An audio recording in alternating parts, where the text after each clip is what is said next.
हज़रत हुसैन से पंहिंजी भेण खे वसीयत फरमाई, अदी मुझे शहादत सब्र भी कजां त मां फातिमा जे पर्दे जी भी लज रखजां। मां तो वाइज़न में चवंदो हाँ, जेकर मां दीन ख़ातिर इस्लाम ख़ातिर गबा गबा थी वञा, मुझे लाश जा टुकड़ा रोड ते पिया हुजनि त मुंहिंजी न्याणी, मुंहिंजी भेण, मुंहिंजी अम्मा, मुंहिंजी घरवारी मथो उघाड़ो करे बेपर्दा थी करे घर खां ॿाहिरि निकिरी रोड ते मुंहिंजे लाश ते मातम कोन कंदियूं, बेसब्री ऐं बेपर्दगी कोन कंदियूं। एतिरो दीन आहे। पर तव्हां सम्झो था असांजो जेकर लाश रोड ते पियो हुजे त असांजी अम्मा या असांजी भेण, असांजी न्याणी घर खां निकिरी मथो उघाड़ो करे रोड ते ईंदियूं। 1440 साल गुज़री विया न जो के दौर जो गुनाहगार मुसलमान, उनखे भी यकीन आहे त मुंहिंजी घरवारी या मुंहिंजी न्याणी या मुंहिंजी अदी मुंहिंजे मरण खां बाद भली लाश रोड ते पियो हुजे मथो अचे बेपर्दगी ऐं बेसब्री जो मुज़ाहिरो न कंदियूं त पोइ मां तव्हां खां पुछां थो, हज़रत हुसैन साईं जे पाक ख़ानदान जे पाक बीबियुनि जे बारे में तव्हां इहो तसवुर करे सघो था? उन्हनि मातम कयो, बेसब्री कई, बेपर्दगी कई।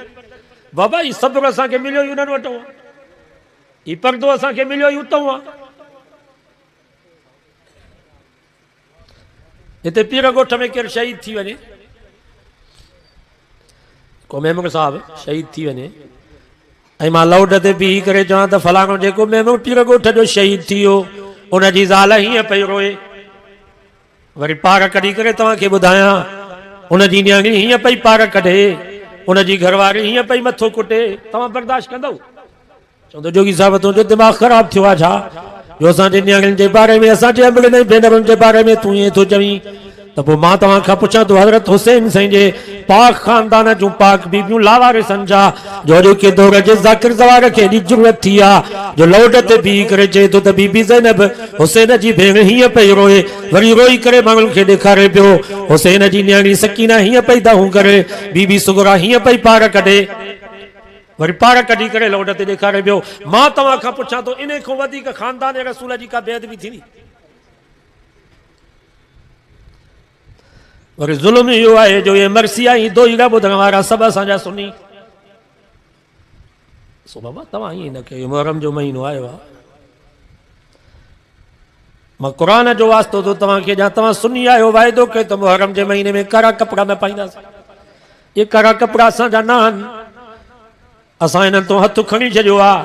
अञा असां वटि इजाज़त हुई, असांजे किताबनि में लिखियो पियो आहे नुदिब लफ्ज़ु सवाद, कारो लिबास पाइणु मुस्तहब आहे, पर हुननि जो कारो लिबास पातो, हुननि जो असांजी मज़हबी निशानी आहे, इन जे करे असांजे बुज़ुर्गनि हिन कारे लिबास तां हथ ई खणी छॾियो, वाइदो कयो त मुहर्रम जे महीने में कारा कपिड़ा न पाईंदासीं। ये हुननि जा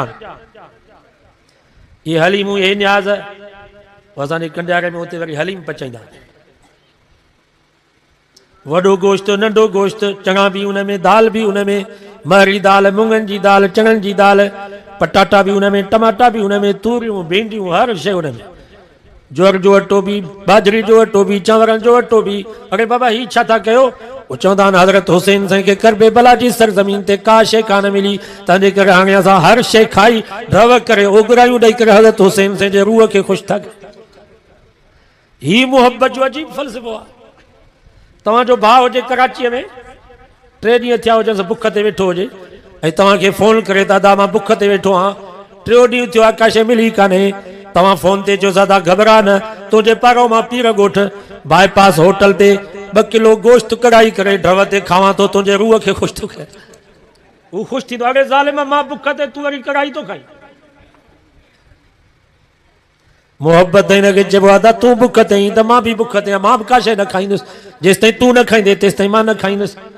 हज़रत हुसैन साईं खे करबला जी सरज़मीन ते का शइ कान मिली, असां हलीमूं पिया खाऊं, असां नंगर ऐं न्याज़ खाई ढव करे हज़रत हुसैन साईं खे चऊं पिया तोखे का शइ न मिली, असां तुंहिंजे पारां खाऊं था।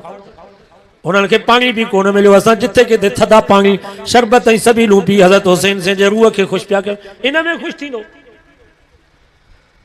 मोहब्बत हिनखे चइबो आहे सोना हुसैन तोखे करबला जी सरज़मीन ते का शइ न मिली, असां बि 9 तारीख़ ते 10 तारीख़ ते रोज़ो रखंदासीं, न खाईंदासीं न पीअंदासीं, तुंहिंजे नाने मुस्तफ़ा जी सुन्नत खे ज़िंदा कंदासीं। तूं बुख ई उञ ते हुए त असां बि बुख ई उञ ते रोज़ा रखी तोसां गॾु जन्नत में मिलंदासीं।